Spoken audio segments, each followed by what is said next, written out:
India पर 100% US tariff, क्या आप इंडियन मार्केट में एक बड़ा रिस्क आने वाला है? यूएस सेनेट ने एक बड़ा रसिया सैंक्शंस बिल 8611 वोट से पास कर दिया है और इस लेजिस्लेशन में कुछ कंट्रीज पर 100% तक टैरिफ लगाने की अथॉरिटी का प्रोविजन है। इंडिया भी इसमें संभावित रूप से प्रभावित देशों में शामिल है। लेकिन सबसे बड़ा सवाल यह है कि क्या इंडिया पर आज से 100% टैरिफ लग गया है? अगर नहीं, तो फिर असल में हुआ क्या है? और अगर भविष्य में ऐसा टैरिफ लागू होता है तो निफ्टी पर क्या असर होगा? बैंक निफ्टी पर क्या असर पड़ेगा? रुपीज पर क्या असर होगा? क्रूड ऑयल पर क्या असर होगा? और साथ ही साथ निफ्टी और बैंक निफ्टी के इंपोर्टेंट सपोर्ट और रेजिस्टेंस एरियाज कौन से हैं? आज के इस वीडियो में हम इन्हीं सवालों को आसान भाषा में समझेंगे। आज क्या क्या डिस्कस करेंगे? नमस्कार दोस्तों, नो चार्ट फाइनेंस में आपका फिर से स्वागत है। आज हम समझेंगे, पहला, यूएस सेनेट ने वास्तव में क्या पास किया है, इंडिया का नाम इसमें क्यों आ रहा है, तीसरा, क्या 100% टैरिफ इंडिया पर अभी लागू हो गया है, चौथा, इसका इंडियन इकोनॉमी और स्टॉक मार्केट पर पॉसिबल इंपैक्ट क्या हो सकता है, पांचवा, निफ्टी और बैंक निफ्टी के इंपॉर्टेंट सपोर्ट और रेजिस्टेंस एरियाज कौन से हैं, और छठा, इस सिचुएशन में ट्रेडर्स को किन बातों पर ध्यान देना चाहिए। तो वीडियो को अंत तक जरूर देखिए। यूएस सेनेट ने क्या पास किया है? सबसे पहले असली खबर समझते हैं। यूएस सेनेट ने लिंडसे और Graham sanction Russia and Iran act of 2026 को पास किया है। यह सिर्फ इंडिया के खिलाफ कोई अलग टैरिफ बिल नहीं है, यह एक ब्रोडर रशियन और ईरान सेंसन्स लेजिस्लेशन है। सीनेट ने इसे 8611 वोट से पास किया है। अब legislation US house of representatives की तरफ जाएगा। इस लेजिस्लेशन में प्रेसिडेंट को कुछ क्वालिफाइंग कंट्रीज के इंपोर्ट्स पर रशियन ऑयल और गैस परचेज से जुड़े मामले में 100% टैरिफ लगाने की अथॉरिटी देने का प्रोविजन है। यही वजह है कि इंडिया को लेकर 100% टैरिफ की खबरें सामने आ रही है। इंडिया का नाम क्यों आ रहा है? अब सवाल है, इंडिया इसमें क्यों है? इसका बड़ा कारण है Russian crude oil. India Russian crude oil का एक बड़ा बायर है। इस लेजिस्लेशन का उद्देश्य रसिया की एनर्जी रेवेन्यूज पर प्रेशर बढ़ाना है। रियूटर्स के अनुसार लेजिस्लेशन प्रेसिडेंट को इंडिया जैसे मेजर्स रशियन एनर्जी बायर्स पर अप टू 100% टैरिफ लगाने की अथॉरिटी दे सकता है। अगर लेजिस्लेशन हाउस से भी पास होता है और लो बनता है, लेकिन यहाँ एक बहुत इंपॉर्टेंट बात समझिए, इस क्या इंडिया पर 100% टैरिफ अभी लग गया है? नहीं। सोशल मीडिया पर हेडलाइन देखकर ऐसा लग सकता है इंडिया पर 100% टैरिफ लगा दिया गया है, लेकिन बिल पास होना और टैरिफ लागू होना दो अलग अलग बातें हैं। सीनेट ने लेजिस्लेशन पास किया है, अब यूएस हाउस का प्रोसेस, फिर फाइनेंस लेजिस्लेशन, और उसके बाद अगर प्रेसिडेंट इसे साइन करते हैं तभी टैरिफ अथॉरिटी लॉ का हिस्सा बनेगी। और उसके बाद भी 100% टैरिफ ऑटोमेटिकली लागू होना जरूरी नहीं है, क्योंकि लेजिस्लेशन प्रेसिडेंट को टैरिफ लगाने की अथॉरिटी देता है। इसलिए सही बात है, इंडिया पर 100% तक टैरिफ का पोटेंशियल रिस्क है, लेकिन आज से 100% टैरिफ ऑटोमेटिकली लागू नहीं हुआ है। अगर टैरिफ लागू हुआ तो इंडिया पर क्या असर हो सकता है? अब मान लीजिए फ्यूचर में ऐसा टैरिफ वास्तव में लागू होता है, तो सबसे पहला पॉसिबल इम्पैक्ट, इंडियन एक्सपोर्टर्स, अगर इंडियन प्रोडक्ट्स यूएस बायर्स के लिए महंगे हो जाते हैं तो कुछ एक्सपोर्ट ओरिएंटेड कंपनीज की कंपिटिटिवनेस पर प्रेशर आ सकता है। लेकिन हर कंपनी पर इम्पैक्ट एक जैसा नहीं होगा।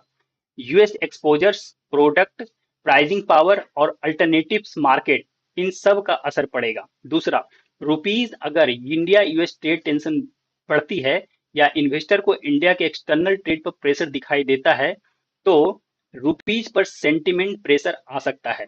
और अगर रुपीज कमजोर होता है तो इंपोर्ट्स, खासकर क्रूड ऑयल, महंगे पड़ सकते हैं। तीसरा, क्रूड ऑयल, यह बहुत इंपॉर्टेंट पॉइंट है। अगर जियोपॉलिटिकल प्रेशर की वजह से इंडिया को रशियन क्रूड ऑयल की खरीद में बदलाव करना पड़ता है और अल्टरनेटिव सोर्सेज से महंगा क्रूड खरीदना पड़ता है, तो इंडिया का इंपोर्ट कॉस्ट बढ़ सकता है और फिर एक पॉसिबल चेन बन सकती है। Crude oil, import bill, then rupee, then inflation. लेकिन ध्यान रखिए, यह एक पॉसिबल सिनेरियो है, यह गारंटीड आउटकम नहीं है। इंडियन स्टॉक मार्केट पर क्या असर हो सकता है? अब आते हैं इंडियन स्टॉक मार्केट पर। अगर टैरिफ रिस्क बढ़ता है तो मार्केट में अनसर्टेनिटी और वोलेटिलिटी बढ़ सकती है, लेकिन यह जरूरी नहीं कि 100% tariff news is equal to Nifty निश्चित रूप से गिर जाएगा। मार्केट रिएक्शन कोई फैक्टर्स पर डिपेंड करेगा। इसलिए तीन पॉसिबल सिनेरियो समझते हैं। Scenario number one, bearish. अगर यूएस और इंडिया के बीच ट्रेड टेंशन तेजी से बढ़ती है, टैरिफ वास्तव में लागू होता है, रुपी कमजोर होता है, क्रूड ऑयल महंगा होता है और ग्लोबल रिस्क सेंटिमेंट खराब होता है, तो ऐसी स्थिति में इंडियन इक्विटीज पर प्रेशर बढ़ सकता है।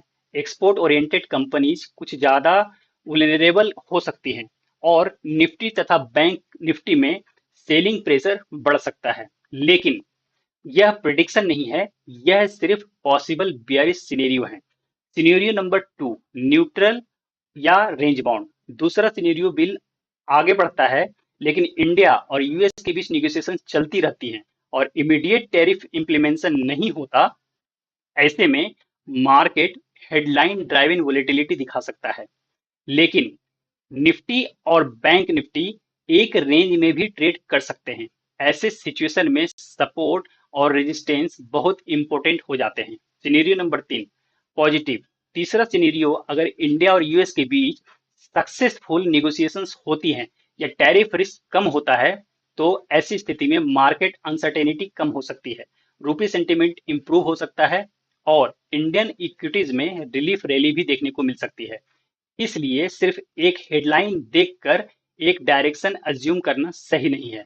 निफ्टी 50 सपोर्ट एंड रेजिस्टेंस पे अब हम आते हैं।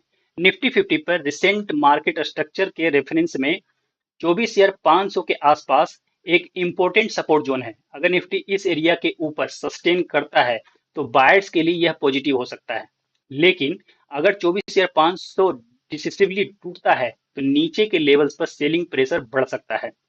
ऊपर की तरफ 24,650 से 24,700 एक इंपॉर्टेंट रेजिस्टेंस जोन है। अगर निफ्टी इस जोन के ऊपर स्ट्रॉन्गली सस्टेन करता है तो बुलिश मोमेंटम मजबूत हो सकता है, लेकिन अगर प्राइस बार बार इसी जोन से रिजेक्ट होता है तो सेलर्स भी फिर एक्टिव हो सकते हैं। बैंक निफ्टी के सपोर्ट एंड रेजिस्टेंस के बारे में अब हम बात करते हैं। बैंक निफ्टी 57,500 के आसपास एक इंपॉर्टेंट सपोर्ट जोन है। अगर बैंक निफ्टी इस लेवल के ऊपर सस्टेन करता है तो बायर्स को कॉन्फिडेंस मिल सकता है, लेकिन अगर 57,500 के नीचे डिसिसिवली ब्रेक डाउन और सस्टेन देखने को मिलता है तो सेलर सेलिंग प्रेशर भी बढ़ सकता है। ऊपर की तरफ 58,000 के आसपास एक important near term resistance hurdle है। अगर बैंक निफ्टी 58,000 के ऊपर स्ट्रॉन्गली सस्टेन करता है तो बुलिश मोमेंटम मजबूत हो सकता है, लेकिन अगर 58,000 के आसपास बार बार रिजेक्शन मिलता है तो ऐसी स्थिति में रेंज या पुल बैक देखने को मिल सकता है। सबसे जरूरी बात, लेकिन निफ्टी हो या बैंक निफ्टी, सपोर्ट कोई ऑटोमेटिक बाय सिग्नल नहीं है और रेजिस्टेंस कोई ऑटोमेटिक सेल सिग्नल नहीं है। हमें देखना है प्राइस इन लेवल पर क्या बिहेवियर दिखाता है। क्या बायर्स वापस आ रहे हैं, क्या सेलिंग प्रेशर कम हो रहा है, क्या प्राइस रिजेक्शन दे रहा है, या प्राइस लेवल को ब्रेक करके उसके नीचे या ऊपर सस्टेन कर रहा है। यही है प्राइस एक्शन कंफर्मेशन। इसलिए सिर्फ लेवल देखकर ट्रेड मत करिए, लेवल नहीं, प्राइस बिहेवियर ट्रेड कराता है। ट्रेडर्स को क्या देखना चाहिए? अगर आप ट्रेडर्स हैं तो ऐसी ब्रेकिंग न्यूज के समय सबसे बड़ी गलती हेडलाइन देखकर तुरंत ट्रेड लेना। पहले देखिए न्यूज क्या है, फिर देखिए मार्केट उस न्यूज पर कैसे रिएक्ट कर रहा है और उसके बाद इंपॉर्टेंट सपोर्ट और रेजिस्टेंस पर प्राइस एक्शन क्या बता रहा है। यानी news, market reaction, price action, then trading plan. यह अप्रोच सिर्फ हेडलाइन बेस्ड ट्रेडिंग से ज्यादा डिसिप्लिन्ड हो सकती है। फाइनल टेक अवे क्या है? तो आज की पूरी खबर को एक लाइन में समझिए। यूएस सेनेट ने रसिया रिलेटेड सेंक्शंस लेजिस्लेशन पास किया है, जिसमें क्वालिफाइंग कंट्रीज पर 100% तक टैरिफ लगाने की अथॉरिटी का प्रोविजन है, लेकिन इंडिया पर 100% टैरिफ अभी ऑटोमेटिकली लागू नहीं हुआ है। आगे यूएस हाउस का प्रोसेस, फाइनल लेजिस्लेशन और प्रेसिडेंशियल एक्शन बहुत इंपॉर्टेंट हो गए। इंडियन मार्केट के लिए हम तीन चीजों पर विशेषकर नजर रखेंगे। पहला क्रूड ऑयल, दूसरा इंडियन रुपी, तीसरा Nifty and bank Nifty price action. Current technical reference के तौर पर निफ्टी सपोर्ट 24,500, रेजिस्टेंस 24,650 से 24,700। Bank Nifty support 57,500। रेजिस्टेंस 58,000। लेकिन ये लेवल डायनेमिक है, मार्केट बदलने के साथ इन लेवल को भी अपडेट करना जरूरी है।